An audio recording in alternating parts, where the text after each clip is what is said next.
Hey everybody, it's Allie and welcome to our Y&R chat for Sunday, June 7th, 2015. How many times in the span of like 1 month can one man be held hostage and beaten senselessly, all against his will? How many times in 1 month can a man have to be manipulated by a woman in the course of being held hostage? The situation with Jack Abbott, the real Jack Abbott, on the boat, it's absolutely absurd. Is it supposed to be funny? Because it's only funny to me. I don't have any real sense of the peril that he's going through. I don't feel the danger element. I just feel like it's mildly entertaining. I mean, we've gone from these huge, impactful, like explosive sets, and now we're down in the bottom of a giant ship. With cocaine in crates and probably rats and roaches and the same shirt Jack's been wearing for since this whole thing. Who knows? Who knows how long he's been wearing that white dress shirt, which is now torn and bloody. And I don't even want to know. He's handcuffed to the pole. I don't want to know where he's going to the bathroom because I'm pretty sure they're not coming down regularly and uncuffing him and allowing him to go to the bathroom in the way that Kelly probably at least did. It's just dumb to me. I want it to be over. I really do. I want Jack off that ship. I'm kind of interested to see what the new woman is going to bring to the mix. Marco's long-lost love just so happened to be on board that same ship. She is not sure whether or not she really wants to help him. I mean, Jack's done nothing at first but insists that he's Jack Abbott. Nobody believes him, not even her. She believes he's Marco. So she's saying, okay, I'll help you under this circumstance, under that circumstance. I don't know why she wouldn't just help him. She seems to have this sort of element of danger in her life, like love and danger and risk and reward and adventure. That's sort of the vibe that I'm getting off of her. But she's like not really helping him. She probably could have gotten him off the boat by now, but instead she's gotten him in more trouble. The captain of the ship is insisting that Marco owes him money, and if Marco is not able to come up with the money, he's going to sell him to the highest bidder. So he takes a picture of Marco and sends it out to all of Marco's enemies, and they're now going for the highest price to get him. And I don't know what the woman's name is. In my head, I keep wanting to refer to her as Sabrina. She's kind of one of those characters you just know she's probably not gonna be on the show for that long. I don't know, I just kind of get the vibe from her that she's just sort of a sideline character until the whole real Jack, fake Jack situation gets resolved. I don't know, maybe they'll keep her on, but I can't think of her name, I'm sorry. So I'm just gonna call her Sabrina for the moment. She is kind of wishy-washy about whether or not she wants to help him because, as we learned last week, she's had this hugely romantic, epic love story with Marco in which, because of the danger of their situation, he ended up leaving her in order to save her, and now some years have gone by and she is not really sure what to make of him. She doesn't know if she loves him or if she hates him, so she's wishy-washy about helping him out of the situation. If you loved him at all, let him go, and let's work on getting these handcuffs undone and getting him out of there. But she is talking about, just give him the money, he's not, the captain of the ship needs it, he's not going to stop until you give it to him. That's the only way to save your life. And Jack doesn't really know if he should be playing along. I think at this point he has tried the truth. The truth has not worked. He doesn't really want to lie because it could get him into more trouble, but he's sort of skirting the truth and telling Sabrina, I'm sorry, I'm going to figure out what her name is probably immediately after I'm finished recording this, and I'm going to be so mad at myself. But he's telling her that he's got it stashed. He has money, but it's back in the heartland of America.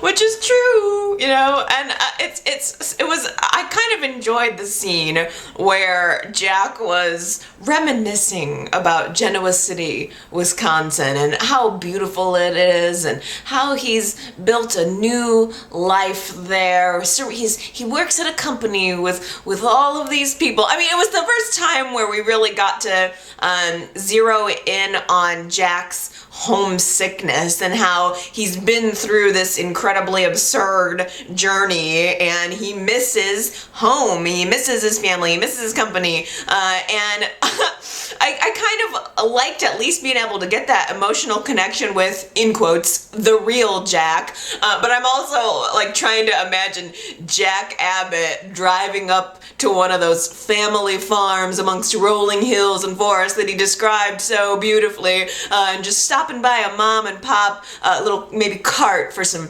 sweet corn and strawberries. I'm trying to imagine Jack in his business suit. The man is never outside of a designer suit. I'm trying to imagine him buying some corn. I got a feeling he doesn't do any of the grocery shopping. He certainly doesn't do any of the cooking. He's got Mrs. Martinez for that. I'm surprised he didn't go on and on about how much he misses the way Mrs. Martinez toasts his bagel in the morning. He probably has somebody to bring him his little slippers in the morning too. He is and always kind of has been this spoiled rich kid, and now he's having this sentimental moment about the heartland of America. It was cute, but also again funny, sort of funny to me. So in describing Genoa City, Wisconsin, this place where he's now allowing Sabrina to believe that he has made a home, she starts to listen to his story, and she's realizing, you know what? This sounds like a pretty good place. I'd like to have some sweet corn and strawberries. So she's telling him, you know what? I'm tired of the running. I'm tired of the danger life. I would like to settle down in a place like that. The way you describe it is so beautiful. Why don't we settle down together and have the life that we've always wanted? You and me, Marco. You and me. So he starts to kind of like tell her, you know, I don't know, he's also sort of wishy-washy about it. The thing is, like, can you just say what she wants to hear? I mean, that's exactly what he should have done when it came to Kelly. From the beginning of the hostage situation, he should have just told Kelly what she wanted to hear, gone through his whole transformation, and then whacked her upside the head and escaped unbeknownst with anybody on his tail. And instead he didn't do that, and now he's sort of, I don't think he wants to be, but he's sort of roping this person into a bit of a lie to help him get free. And I just think ultimately they're gonna make it back to Genoa City. Obviously she's gonna feel doubly betrayed, and I'm almost kind of like not looking forward to that part of it. Maybe if it's built up long enough, maybe it'll be good, but I don't feel an emotional connection or investment to anything having to do with Marco. I did a little bit enjoy Marco's flashback of him in bed with Sabrina. I'm looking at him thinking, wow, it's fake Jack and his fake mustache. I mean, it was just, the whole thing is fake, fake, fake, fake, fake. I don't know. Maybe it'll be good once we finally get there. The part of the week that I thought was really excellent and intriguing was at the very tail end of last week's show. Fake Jack started figuring out that Adam is, that Gabriel is not who he says he is. And I thought it was pretty cut and dry as far as Adam indicating who his father really was. And then the twist, comes as Jack and Victor are having a business meeting, and Fake Jack is getting ready to reveal, the little juicy tidbit of information that he's got about Gabe. And the twist is that he starts revealing to Victor that I know who Gabriel Bingham is. His father isn't who we think it is. Actually, his father is Jack. Gabriel is Jack's son. So it was kind of a bizarre, puzzling moment. I didn't know what to think because I thought, well, this is pretty clear. Maybe he misinterpreted the information, but I liked that Fake Jack goes on to say, hey, it's completely possible that Gabriel is really Jack's son. He has one son that he barely acknowledges. What was his name? Yeah, I think Victor was the one that brought it up and said, yeah, that's right, Chemo, which is so great. It was such a great reference. It's another one of those things where YNR is like blowing past all of the major emotional opportunities that they could be having with the show right now, but they're throwing in little pieces of history, which for me was kind of a good one. Jack's long lost son, Chemo, who just doesn't get acknowledged ever.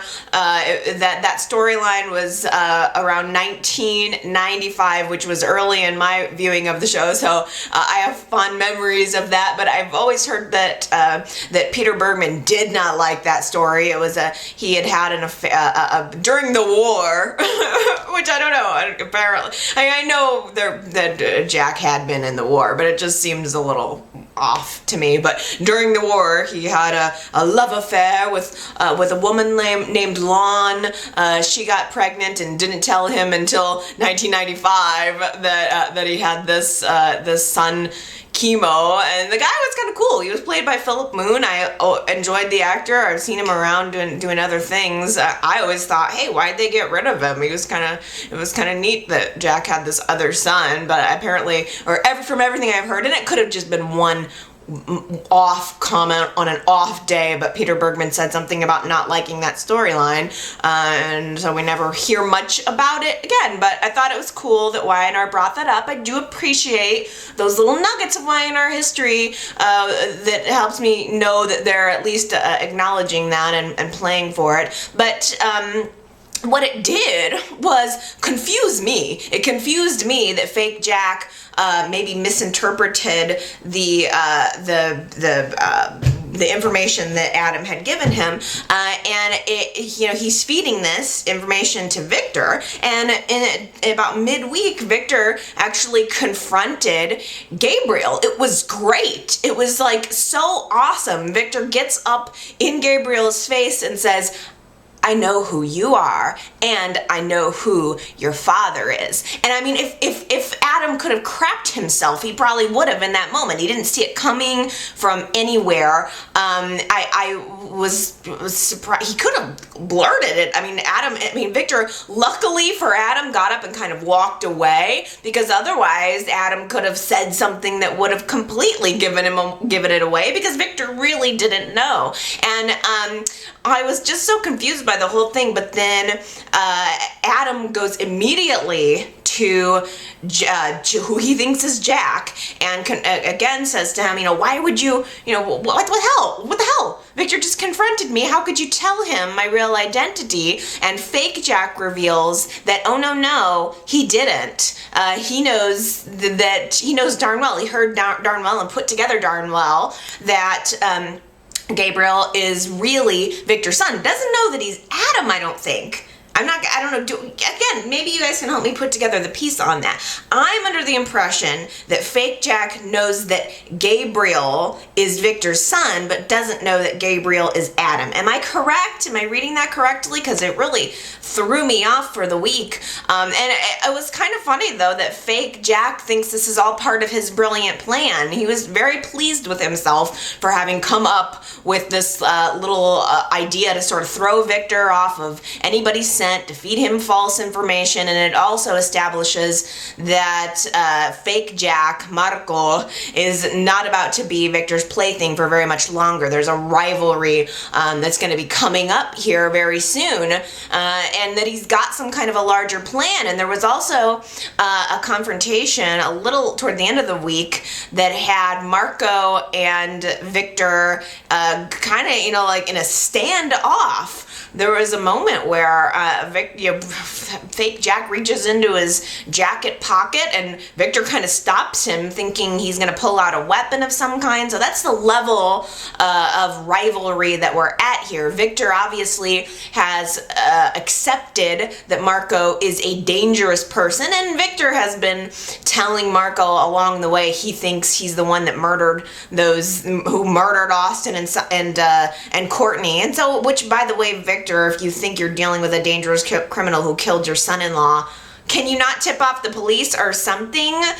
It tells me that Victor just knows way more than he is even letting on to the audience at this point.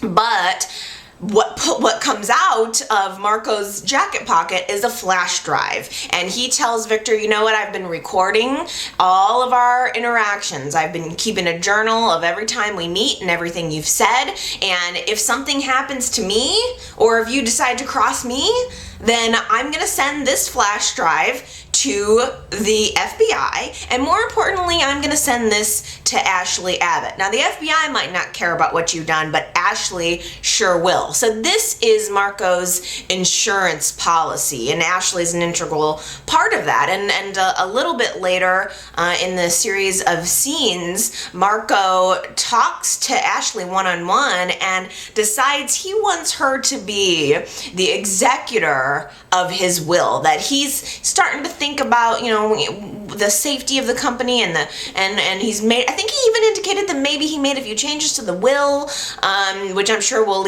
somehow leave some money in Marco's pocket at the end of the day, but wants to bring Ashley in and make sure that she is able to execute the plans, and he wants to kind of get Ashley, I think, on his side. So I don't know, did Marco make significant changes to Jack's will? What's the game plan here for Marco? I don't know. Are we gonna see in Genoa City Jack dying? I'm kind of wondering if somehow Marco's going to be presumed as having kicked the bucket. Maybe in Genoa City there's a whole presumption of Jack's death and everybody's upset about it, and maybe that's when the real Jack will come back to town with the sexy lady. He'll reclaim his kingdom. Maybe by that point Ashley will have already taken over Chabot. This is just my speculation. Furthermore, what is going on with Ashley? It's kind of, I'm of two minds here, because initially when we saw her popping pills last week or the week before, I thought, oh, she's just picked up a little prescription drug dependency, or I don't know what she's doing. But then this week we saw a scene of her popping pills yet again, and it seemed to be associated with some kind of pain. She had a rough conversation. I can't remember if it was with Victor or with Jack. I think maybe with Jack. But she walks out of the room and she has this sort of a pain, and she grabs the back of her neck and then digs in to get her pills and pops a couple. Now, I am trying to interpret what exactly that means, and I don't know if there's info out there, maybe spoilers. Hopefully you won't give me any spoilers. But I'm one of two minds. Either Ashley had some kind of neck pain for which she was prescribed a medication that maybe she became addicted to, or I don't know if there's, there was something in the conversation between her and Marco where she said, well, I'll be the executor of your will, and I think that was the previous scene. I'll be the executor of your will, but the one thing you didn't think of is what if something happened to me? And then right after it, we saw her have this pain and take the pill. So is there any chance that maybe what we're seeing with Ashley is some kind of resurgence of her cancer, or is there something more mortal going on with Ashley? Could she be dying or suffering from maybe a more serious disease? Sage starts having pains too early in the week, and I thought, oh well, here it is. Here comes the miscarriage that we've all probably been waiting for. Here's Sage's first miscarriage on the show. But she goes to the hospital. Nick rushes her to the hospital. She's not having a miscarriage. She needs an appendectomy. I mean, it's not even. Why? This is stupid. It's just unnecessary. An appendectomy, really? Am I watching this right now? So, what it has done, what this appendectomy has done, has put the baby at risk, which is fleshing out the reality of the situation, that Adam could very well be the father of this child and not Nick, as Sage and would want everyone to believe, and as Nick wholeheartedly believes. So Sage goes into surgery for this appendectomy, and they tell her, well, we don't know if the baby is gonna make it. She's obviously devastated. So is Nick. She was a little bit funny under the anesthesia. I will say that's a moment that I enjoyed very much. She was I like the actress. At the end of the day, I am not a fan of the fact that YNR even made Sage pregnant yet, and I'll tell you why. The main reason is because I think Nick and Sage do have a chemistry. I think this actress is great. I would like to maybe see something fresh for Nick, and YNR is just blowing right through all of the little moments, all of the little opportunities that they could have. And I feel the same way about Sharon and Dylan, and I'll talk about that a little bit later, but it's just like, YNR, this could be a good couple. Could you take a couple of minutes and build it? You don't have to run right to she's pregnant in order to force the relationship together. So I feel annoyed that she got pregnant anyway in the first place, and there's a part of me that sort of ejected on the emotional element of their relationship because it felt forced. I don't want to be forced into liking a couple just because they're there and it's convenient. I'll be very sad for her if she loses the baby, but in the meantime, I do really think that the actress is doing a good job, and it kind of occurred to me this week where she was having these funny anesthesia scenes. I thought, maybe Sage is going to be YNR's new chosen woman now that Avery is leaving the show, because YNR put a lot of focus on Avery when she first came on. She was obviously their golden girl, and now she's fallen away for some reason. I don't know if the actress is leaving the show. I don't know what the circumstance is about why Avery's leaving, but she is, and I thought, I wonder if they're going to slide Sage right up into that new leading lady role, particularly because they sort of brought Avery on and ended up inserting her into the Sharon and Nick triangle, and now that she's gone, I kind of think Sage is the third woman. I think that Sage is possibly being primed to be the other woman in the eternal saga of Nick and Sharon's romance, which continues on. Either way, we have this sort of, again, kind of a forced sense of danger around the baby, and word starts to travel out about Sage being in the hospital, and Adam drops everything. He drops Chelsea to go check on Sage. It's so funny that Adam is really truly probably the most like his father, because he's wanted nothing for months but Chelsea. He's had her in the crosshairs of his vision for months, and you saw how quickly he left the room with her when he thought a child that there's probably a small percentage of a chance to be his was in danger. Like his child might have lost it, and he just left Chelsea, ran right to the hospital to to check on Sage. It's like, to Adam, family is number one. Who does that sound like? To Adam, it's family before everything else at all costs. I mean, remember the lies he had to tell to get Delia's corneas, or the way he skirted it. I guess I can't. It's kind of one of those gray area lies, but it was more important to get Connor those corneas than it was to come forth with the truth about Delia, because it was his family coming before Billy and Chloe's family. So it's just kind of one of those things that I think speaks to Adam's character quite a lot. He rushes to the hospital to find out how Sage is. Is she okay? He was so overly suspiciously concerned that Chelsea catches on to it. Anybody who has a brain in their head could catch on to it. Sage and Gabriel were married. You didn't think that they slept together even once in a brief moment. Ironically, it was after their divorce that they slept together, but still, Adam is totally there for Sage, despite the fact that everywhere else around town he treats her like crap and has down-talked their relationship as being nothing more than a business arrangement.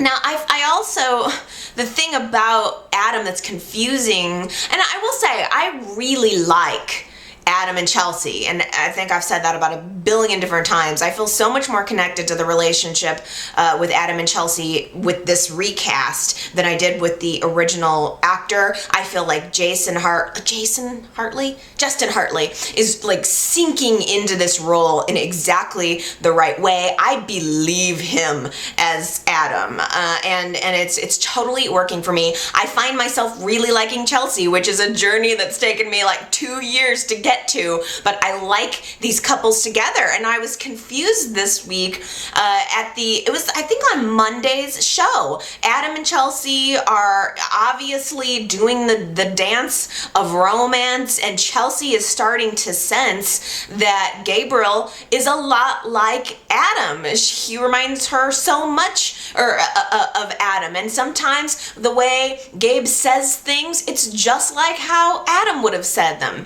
And she brings this point up, and Adam flips out. He completely works all of these months to try to remind Chelsea of Adam in every single way. Remember getting her alone in that car and getting her to talk about her feelings for Adam. Obviously reminding Chelsea of Adam and the specialness of that relationship has been part of his plan for getting her back.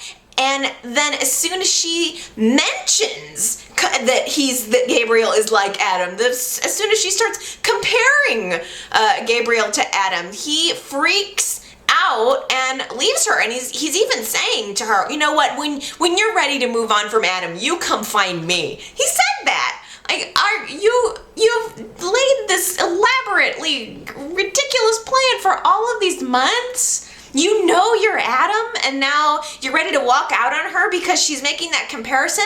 That just blew my mind, but it goes to further my theory, which is that at this point in the story, Adam never wants Chelsea to find out.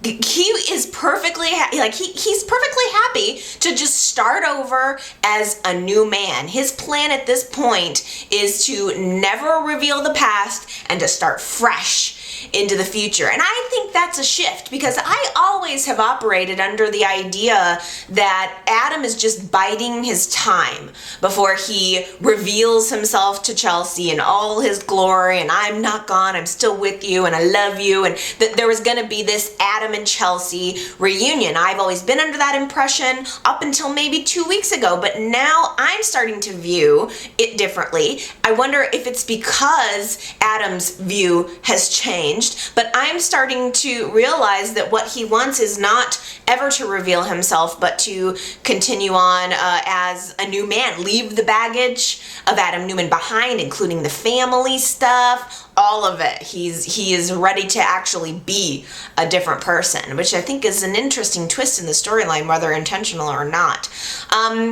It was interesting this week to see Chelsea start to catch on to the fact that maybe Sage's baby is actually Gabriel's. And in fact, Chelsea, I do like her. She's kind of maybe Weiner's golden child, it seems these days. I do like her, but she went to visit Sage in the hospital, and kind of under the guise of friendship. I mean, these two women have sort of had a rocky road, but at the last time they left off, it seemed like Sage and Chelsea were kind of friendly, and Chelsea goes there being all friendly, and then just so slightly just sort of implies and mentions, hey, is there any chance that baby you're carrying there might be Gabe's? You know, the guy that I'm starting to get involved with. And it just did not go over well at all with Sage. I agreed with Sage in her argument against Chelsea, like, why would you come here and ask me that? I do think in retrospect that it was inappropriate. I don't think that Chelsea meant it to be, but it certainly had that effect, and I think Chelsea's true motives were to find out whether or not there was going to be a little wrinkle in their plan. Not that she would judge, but I think she just kind of wants to know. She's already dealt and just come out of a relationship where the person she was going to marry, Billy, had children, and in fact a new baby with another woman. You think she really wants to go down that road again, especially when this might be a place where she could break it off fairly easily without going further? I think Chelsea's asking herself whether she wants to really travel down this road, no matter how strong the pull is. So I do think Chelsea, even though I don't think she intended Sage to have the reaction that she did, Sage flipped out. I mean, she was like up and screaming, and not only just at, telling Chelsea to get out, but not only that, but the fact that Adam had come to visit her and inquire, she was just screaming out of her mind, like, you are not this child's father. Nick is the father. Nick is the father. She got herself so worked up, all the beeps and bloops started going off in the hospital bed. Woo, Sage. I don't know how to feel about her, because there is a part of me, again, I like the actress, but when it comes to the character, there's a part of me that can't help but wonder, is it just that she has never experienced a love like, or someone returning her feelings, a reciprocal love like what she has with Nick, and she didn't think she could have a child and just wants so badly for this to be her ship coming in? Is she genuine, or is there something more to Sage? Does Sage have some kind of other financial or emotional benefit to having this child with Nick? I am going to preface this by saying, I think that Sharon and Dylan have got so much potential to be the hottest couple on Y&R. I think Sharon and Dylan have epic romance potential. I could see this relationship rivaling the Nick and Sharon, the Sharon and Adam. I think that Dylan has all of the right qualities for being involved with Sharon right now and in the future, and particularly if they can continue to grow together. They're such a logical couple. I remember when Dylan first came onto the show, I felt the chemistry immediately, and I think that Y&R has worked quite a long way to bring to establish a friendship between Sharon and Dylan, which I was enjoying. Now, I have a criticism of this couple, and that doesn't mean that I don't enjoy them, and I worry that I feel like the Sharon and Dylan fans are definitely very vehement, and understandably so, because they are a good couple, but I feel like nobody's gonna hear all of the good things that I have said about them. They're only gonna hear my criticism, so keep it in mind that I do like this couple. My criticism is with Y&R, just like, I guess the thing is, it's just too fast for me to enjoy it. There were so many little moments on the road to Dylan and Sharon being a full-fledged couple that got skipped over or got jammed into the course of 2 weeks. 2 to 3 weeks ago, Dylan and Avery were engaged to be married. Dylan was helping Sharon, insisting that it was a friendship, and I felt friendship out of it. And now here we are, 2 weeks. We've gone from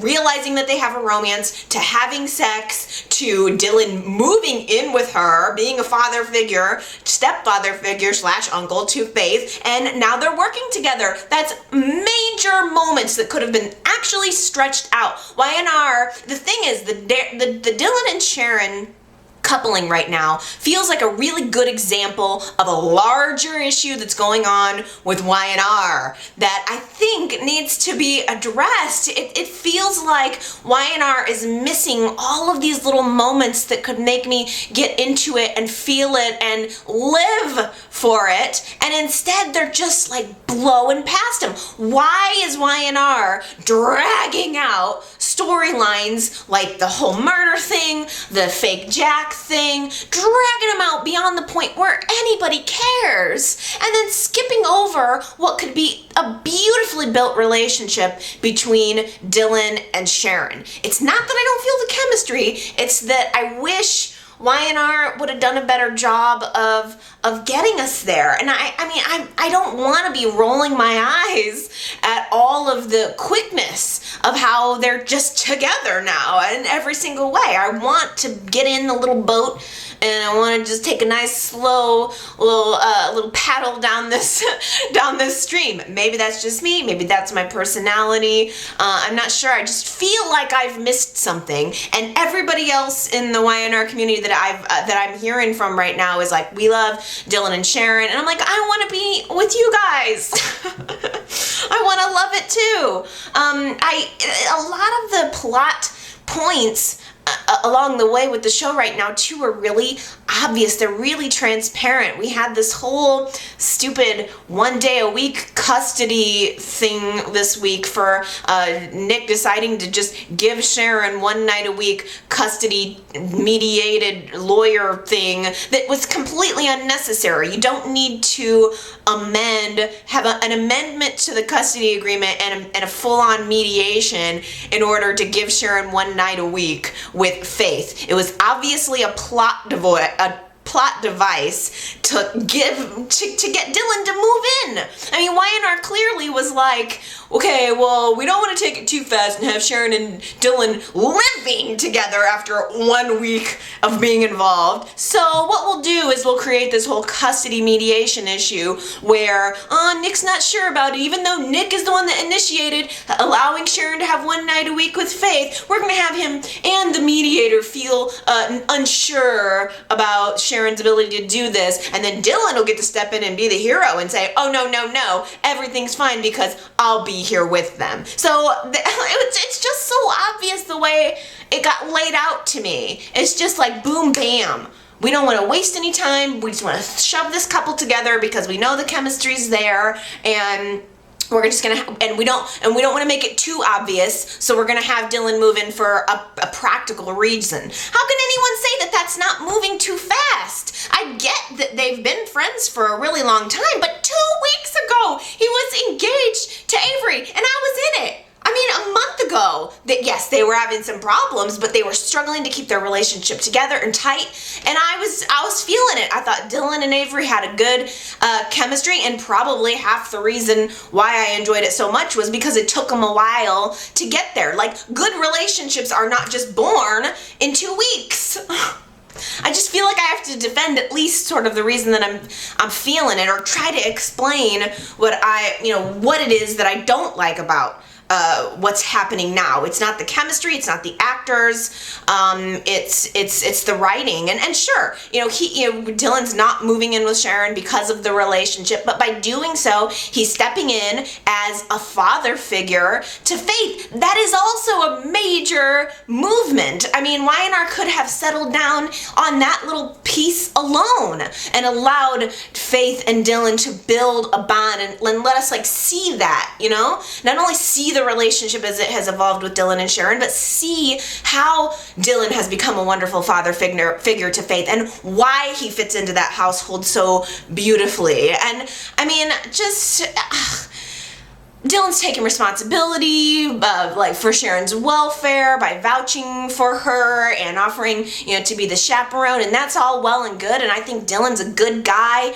I think Sharon's I love Sharon, and so I just feel like I really should love this couple together. And now, out of absolutely freaking nowhere, not only in 2 weeks are they romantically involved, sexually involved, living together, but she's working with him too. Now she's working at the coffee house with him? Yes, I want that. I absolutely want that. I want all of these things. I just want them in an appropriately paced amount of time. You guys are gonna let me have it. I'm preparing myself for you guys letting me have it over that. I have complaints about the show right now, and I just want to say them though, so that I'm not faking it. I mean, if I came out and just pretended that I didn't feel this way, it wouldn't be why in our chat. Then I'm just faking it, and then that's no fun for me either. The other thing is the whole Joe being able to walk now thing is so damn predictable. I mean, it's not that it's entirely unenjoyable, but I mean, I predicted it from the moment he fell. The moment. I said, okay, well, this is how this storyline is gonna go out. I don't want to, and I'm not even a predicty sort of person. I mean, I like to speculate, but I saw immediately the writing was on the wall, so it was just a matter of time until we got here. I mean, crying out loud, that storyline took longer, seemingly.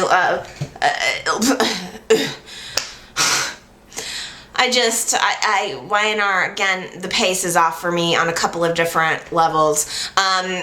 So Joe can walk, big freaking surprise. Summer sees him and tells Avery, and Avery goes to confront him. I think the best part of that whole series of scenes was Avery like opening up the door, and she said something to him, and she called him, she said like, you upright walking son of a bitch. You upright walking son of a bitch. What a line. What a weird thing to say. to focus in on someone's upright walking. It was weird and kind of funny. And Joe, to his credit, came up with a really good comeback. He was like, no, Avery, no, it's not what you think. See, I can walk, yes, but I wanted to surprise you. I didn't tell you, because I wanted it to be a big reveal. And in fact, he said, I want it to be my gift to you. What a scumbag, What an absolute sleazebag. And as if that didn't get any worse. She forces him to get up and walk. She says, you know what, you can walk, I want to see it. Walk to me. He gets up, he takes a couple of fake stumbles on the way. I mean, he was practically dancing with his iPod on a couple minutes ago, and now he's like, pretending to fake stumble over to Avery, and then almost like he's, because I think in Joe's head he was thinking, I'm gonna reveal this when the time is right. I'm gonna get up and I'm gonna slowly walk to her, and we're gonna embrace and kiss, and we're gonna be back together. That was all part of his internal narrative, how he saw the story playing out. So he gets up, he does his little walk over to her, and she smacks him right in his face, and he deserved every single inch of it. I was like, girl, you go. You smack that sexy face right off of his sexy body. So, it's hard because I want to like Joe. I think it could be, I'd like to see him on, I'd like to see more of him. I'll put it that way. But he just really has turned the corner now this week. Can you even freaking believe? He says, you still love me. We need to be together. And she says, no, I actually don't love you. I'm trying to help you. I'm trying to be a friend to you. I told you before, I don't want to get back together. We're not doing this. And when he doesn't get what he wants, he switches over into blackmail and says, you know what, if you don't have sex with me, then I'm going to tell everybody that you pushed me off that balcony. What? Wow. I cannot believe that that's him. The character's been on the show for a while. True, we haven't had a whole lot of deep connecting with him, but I find it unbelievable that would be his last, that he would ever play that card, that's his last result, is have sex with me, or I'm gonna tell everybody. What kind of person even wants blackmail sex? Okay, I seriously cannot suffer through reliving every single little plot point along the way of this murder case that I don't care about. So I'm just gonna give you the highlights. Whatever. Detective Harding is back. That made me happy. The whole Austin murder thing is such a long drawn out blah of an I don't care. The best and only part of it, well, I guess there are two good parts of it, but the first is that Detective Harding is back. I'm very, very happy to see that. I really enjoy the banter between Kevin and Harding. I think they're a good little duo. They're kind of good cop, bad cop. I'm enjoying it. I liked Kevin saying something to Harding like, say hi to your bunny for me. I think that's kind of fun. I mean, like, basically, we don't know anything more than we knew before. It's classic. We started out the week with the police under the impression that Tobias is the real killer, but Kevin knows that that's not really the case. And so he starts digging around. He releases a article leak to GC Buzz saying that Tobias isn't the real murderer. Nothing is what it seems. And Paul and Harding find out that Kevin did that, so he gets arrested. Paul's sort of already coming to the conclusion that maybe Tobias isn't the one.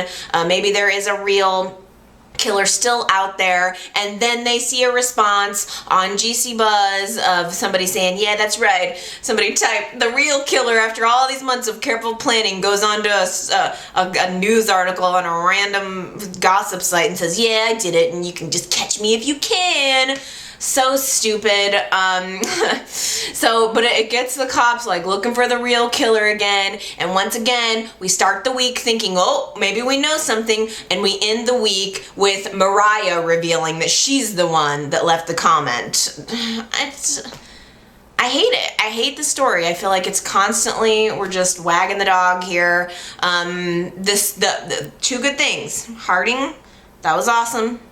The second good thing that's coming out of this story is I think next week we're going to see Kevin and Mariah working together to kind of get her off the hook. She's realized that she's done a really bad thing. And we even saw a scene earlier in the week where Mariah accidentally admits that she loves Kevin, and so we're sort of seeing the evolution of that relationship. Hey, there's a good instance of a relationship that YNR has actually taken some time to build. I mean, they could have focused on it a heck of a lot more for my taste, but at least YNR didn't just go, hey, these two people, they seem like they should go together. They're together now. Just shove them together. The chemistry will happen.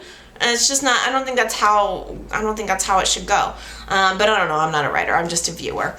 And a grumpy one today. But I am looking forward to seeing Mariah and Kevin next week. That'll be the only reason I'm interested in that whole mess of storyline. Nikki is in rehab. I was glad to see at the beginning of the week that they brought Angel back for a second episode. I don't know why, but I kind of like that guy. He just reminds me of old soap. He gives me kind of an old school sort of like classic soap, daytime or even nighttime, like Dallas or Dynasty. Not really Dallas, but more maybe Dynasty sort of vibe. I don't know, I kind of like him. Or YNR when it first started. I kind of just, he gives me vintage and I like him. So it was good to see him for another episode. Nikki's in the rehab. She's taking the steps necessary to get back on track. Neil is able to get in. I mean, he's like on the approved list. Neil can come visit her anytime she wants. But Victor, on the other hand, gets a brick wall. They're not letting him in the building. They're not letting him call her. He just wants to talk to his wife. She's gone through this whole thing and he wants to have access to her, and they're not letting him in. He said something, I don't know, like, but don't you know who the hell I am? I mean, you're like, even that didn't work. Even, don't you know who the hell I am, did not work getting him into the facility until Nikki agreed. She decided to let him come visit her. He brings her these beautiful flowers. You know, I love the fresh floral arrangements. I don't know why, I love flowers personally, so I'm always noting the beautiful flowers that Y&R they show us. So he brings her these flowers, and he, I think, is wanting to be there for her. I think maybe Victor has had a moment of really realizing what she's gone through, and I think he wants to be there to support her. But Nikki has come to the conclusion that her relationship with Victor is part of the problem. And in fact, she seems to be attaching her sobriety to her relationship with Victor, which I actually think is really unfair. She tells him that she's gonna get out of the facility and she's not gonna come home to him. And in fact, he needs to just let her go. That if he really wants her to get better, that they need to split up.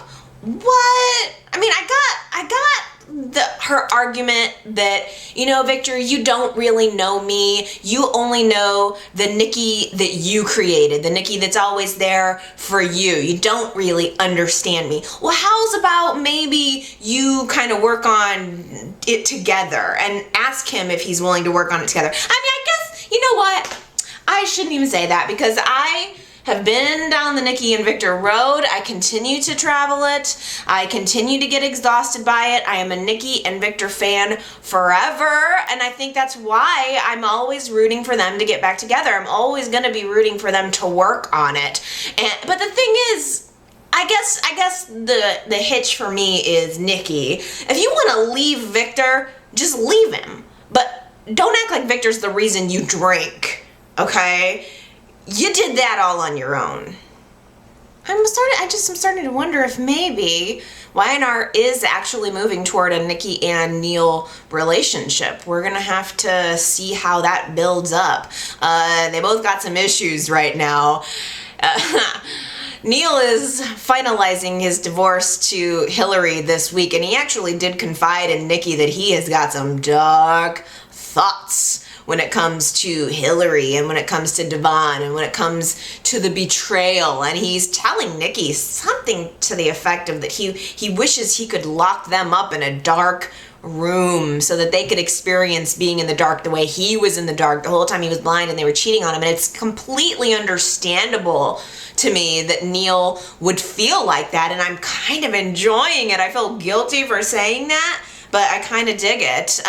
In fact, he goes to sign his divorce papers with Hillary, and he's holding the pen like he wants to jam it into her neck, Jack and Kelly style. Like, how weird would it be if Genoa City if Y&R would have like 2 pen stabbings in 1 month? I was rooting for him to do it. Like, do it, Neil, just stab her in the neck. That'd be great. Way better than when Jack did it to Kelly. But he signs the divorce papers. And promptly after Devon and Hillary get engaged, they're in bed together, finally feeling like the fact that they're together is justified and that they're actually able to have a future. And Devon gives her ring back, which was a really nice moment. I like Hillary and Devon together. I like Hillary so much more now. I really enjoy seeing her every time she's on screen. I just think she has so much potential. I feel the chemistry between Hillary and Devon, yet at the same time, I look forward to Neil's dark revenge. Ooh, I have some opinions on Kane and Lauren. First of all, so I don't forget to say it, a fashion note. Did you notice what Sharon, oh, that was a Freudian slip there, what Lauren was wearing on Friday? Did you notice that she had on this little skirt and she's sitting there having a business meeting with Kane that wasn't even about business, it was totally personal. And from the front, it's skirt and sensible collared button-up top. When shot from the back, it's completely backless. Like, the back of it's cut out and she's giving sexy back. So it's like business in the front, sex appeal in the back. Did you guys notice that? I thought, well, that is kind of appropriate for this scene. It's like business on the front, but sex on the back. I'm so not happy about it. Gosh. Kane and Lauren are sitting there. She's telling Kane about the divorce with Michael. Kane's holding her hand and comforting her. And Lily walks up, sees the whole thing, and explodes. She just lets loose on Lauren, especially. She like really rips into Lauren, saying, sorry, but Kane is not the appropriate person to be comforting you. You have a history of cheating, and you need to basically back off my man. And I'm sorry, I feel like Lily is 100% right. I was on board with Lily. I probably wouldn't have been so vicious as far as bringing up Lauren's affair, but Lily was right. She said Kane is not the appropriate person to be comforting you right now. I could not agree more. If I were in Lily's position, you better believe I'd be doing everything I could do to end that personal relationship. I probably would not have been so direct and over the top about it, but I would have made sure that that gets to an end. I would be doing everything I could do to make sure that they were not developing a personal relationship. A girl's got to guard her man because another woman will come in and take him. Women are kind of like that. It's sort of a, one of those things that you just sort of know. Like, if you get a good man, you gotta guard him. Let that be a lesson to anybody out there, because another woman will swoop in, whether she's single or not. Another woman will come and try to take your man. so beware. But the thing is, I completely agreed with Lily, and I was a little bit mad at Lauren because I understand Lauren needs support. She has a sister for that. She has family for that. She needs to have other friends for that. Lauren needs to respect how Lily feels and back off. And I think Lily didn't maybe communicate that early enough, because the last, I feel like we where we left off on that storyline, it was sort of Lily realizing that Kane and Lauren were getting close, but I don't know. Did Lily ever calmly say to Lauren, I'm not comfortable with the relationship you're developing with my husband? Because that would have been the first step. It seems like, and maybe it's just because this has happened over a series of weeks and without a lot of focus, it seemed like we went from Lily kind of feeling suspicious to seeing them together to all of a sudden launching into full-on attack mode. I think that Lauren does play some responsibility in this. She should accept Kane's help, but she should not have ever allowed any of this to get that personal. Lauren can work with him, and while she's going through her rough time, filter off some work to him, but she does not need to be your best friend getting you through your divorce.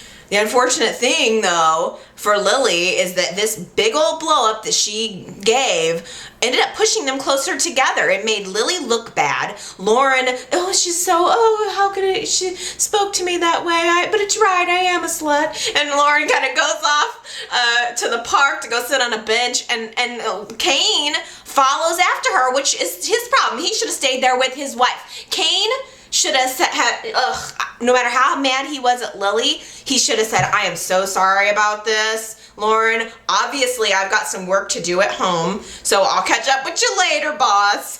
Lily, we need to have a talk. That should have been how that whole thing happened, but instead, Kane chases after Lauren. They go to the park. Lauren's all kind of poor me. Kane's all, I'm Mr. Sweet Man. And I don't even know how we got here, but basically Lauren and Kane fall into each other's arms and share a kiss. I don't know why. They were feeding pigeons one second, and the next moment they were like kissing in front of pigeons. I am shocked and I feel appalled. I know that I was thinking, okay, there could be some chemistry there, yeah. But I don't feel good about this at all. No. I don't want to see Lauren and Michael broken up. I don't want to see Lauren giving in to what she knows is Michael's BS. I don't want to see her, and in fact there was a preview. I don't know if somebody tells Michael about what happened, but there was a preview for next week's show where Michael says something to Lauren like, let's talk about what you've been doing. So I don't know. I didn't want to see Lauren playing into that whole thing. I didn't want to see Kane cheating on his wife. And I think Lily handled it wrong. Lily should have just been more subtle about the whole thing. But then again, Kane should have been more sensitive to his wife's feelings. He just falls right into the whole thing. Lauren falls right into the whole thing. It was a big mistake as far as I'm concerned. And apparently I am not alone in that feeling. January on Facebook says, Kane and Lauren, these writers are out of control with just throwing people together. I thought Kane and Lily were okay. So why would Kane want to kiss Lauren and Lauren is so into Michael? I couldn't agree more. And it is yet again another instance of people just getting jammed together. For real. YNR has not touched this storyline in weeks. And now all of a sudden, kissing? I'm shocked and appalled. Shocked and appalled, I tell you. Oh, okay. So the Sharon and Dylan comments. Now, I've got Jennifer on YouTube says, I enjoyed YNR this week, which was last week, mostly because of my new guilty pleasure, Shillin'. Sharon and Dylan are the best part of this soap for me. I can't explain it, but I just love them. I love that they are both damaged people. He's not treating Sharon like her mental illness is a contagious disease. They don't pretend to be perfect hypocrites like Avery and Nick. I hope Sharon can give Dylan the family he's always wanted. I love that. I feel that too. I feel like we're getting to a pregnancy. I mean, and that's the thing too. That's gonna be there so quick. Like Sharon's probably gonna be pregnant because Dylan was sort of talking about, and maybe that's why YNR's moving at breakneck speed for me. Maybe they are working as quickly as possible toward a pregnancy because Dylan does want to have a family, and I think maybe that was one of the problems that ended up coming in between he and Avery. And I think it would be so beautiful if Sharon was able to give him the family he's always wanted. Like, I'm so into that. I just wish it wasn't happening so quick, and I don't know why that's a sticking point for me. I really think it's not as much about Dylan and Sharon as it is sort of about YNR. I think my problem is with YNR in a larger sense and the way some of these storylines have been handled. Ryan on YouTube says, as a huge Sharon fan, I'm not finding myself being crazy about Shillin' either. It's very rushed, but I don't hate them like I hated Shaddam so much to the point where I couldn't watch Sharon and Adam. I'm just worried that Dylan will make Sharon boring though. Dawn on YouTube says, I disagree with you totally on Dylan and Sharon. I love them. Frankly, they are the best part of YNR to me, and I'm enjoying most of YNR these days. Dylan and Sharon had a relationship established from the moment he came to Genoa City. She and Faith were first friends. Their relationship is natural and not forced at all. You could see the attraction building between them even though it played off as friends only at first. So glad they were finally admitting what I've seen happening. Kudos to the actors because they're totally selling this relationship to me. Such amazing chemistry between them. I really agree. I actually agree. I feel depressed more than anything else that I can't get into it as much as I want to just because of the timeline. Maybe, I don't know, I can't even believe I'm here wishing things were moving slower, because with soaps it seems like a lot of times storylines just are dragged out to a point of just can't watch, must fast forward. And here's one where I'm actually like, YNR, please slow down. I'll get over it, I'll get over it and I'll jump on board. And I am on board. All of these emotions that are being expressed about Dylan and Sharon's relationship, I completely agree with. The execution's driving me nuts and I don't know why. I really think I'm projecting other problems with the show.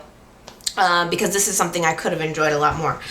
Katie on Facebook says, I'll be surprised if Faith isn't a diabetic by the time she's a teenager with all the cookies that kid eats. Every single scene she's in with adults, they want to get rid of her. Let's get some cookies, Faith.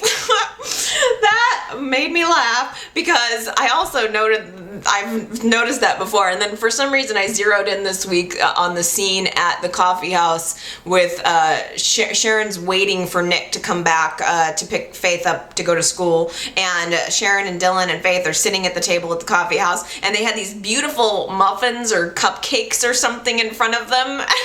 I don't know why I was fixated on it, but I was thinking that too. It's like, it's all this kid, that's how they placate the kid. The kid is probably gonna not be diabetic. She's probably gonna have an eating disorder. But they've got these beautiful muffins or cupcakes or whatever sitting there, and then I know, and 2 glasses of what I'm assuming is like apple juice, 2 full muffins, 2 full apple juices, and then the following scene, like some PA or something must have had to, like, they cut one scene and the PA comes in, cuts each muffin in half, drains out half of the apple juice, because the very next scene you just see all of a sudden those muffins are halved, they look like they've been picked apart, and then like the apple juice is gone halfway. And I like to imagine what it looked like in between the scenes of the person going in and like pulling apart the muffin and, I don't know, maybe drinking some of the apple juice or pouring it out or what. That was funny to me.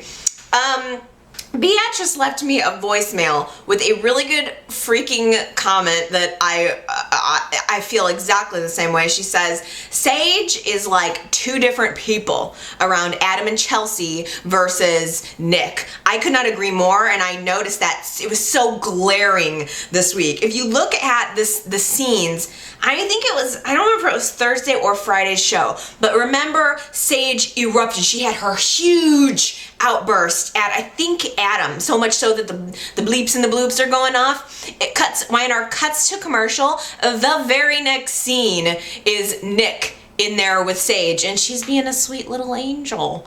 It was so jarring to me and made me think we might be seeing a 2 faces of Sage kind of situation. That tells me that there's more to her story.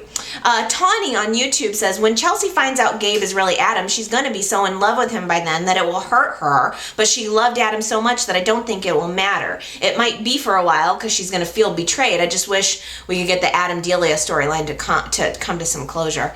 I feel exactly the same way. I like Adam and Chelsea together, and I just can't believe that YNR's not really addressing the Delia thing. I really thought for sure that in order to bring the character back, they'd have to do that, and they have not. Gary also left a voicemail this past week that I completely agreed with. Gary says, the Avery that we know would never allow herself to be blackmailed, especially by Joe, and especially under these circumstances. I completely agree. At the very end of Friday's show, when Joe was revealing that it was a sex for blackmail situation, Avery sort of moves in close to him, and she had this look on her face like, I'm gonna have to do this in order to save my reputation. And I thought to myself, there is no way. I don't feel like anything about Avery's character that we've learned over the past couple of years would indicate in the slightest that she would even consider this option. I 100% believe that Avery, that as we know her, would tell Joe to get out of her house, and she would stand up and take the consequences, whatever they would be. I'm gonna be so completely disappointed if she decides to have sex with him in order to save that. Because how much sex do you need, Joe? Is it one time,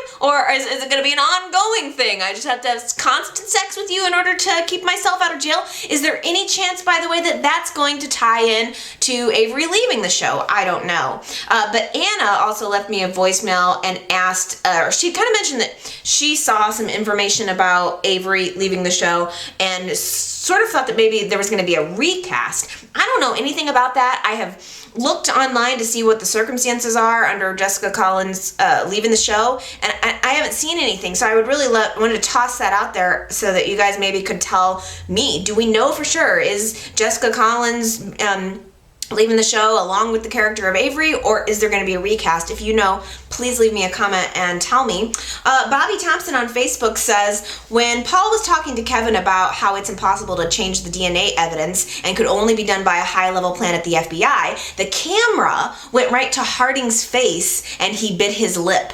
Is that where he's been? Doing fax dirty work. I never even considered that. I never even thought about the fact that Harding could be involved. I mean, he did mention that about the FBI, and he was not very forthcoming about where he's been. Kevin asked, and he said something about doing some top secret work or something that wasn't available to be disclosed. So obviously we know there's something going on at the FBI. I don't know. I really don't know, and I'm having a hard time continuing to chase that storyline. But it's definitely a good possibility. I'm just glad to see the guy again. I like him a lot.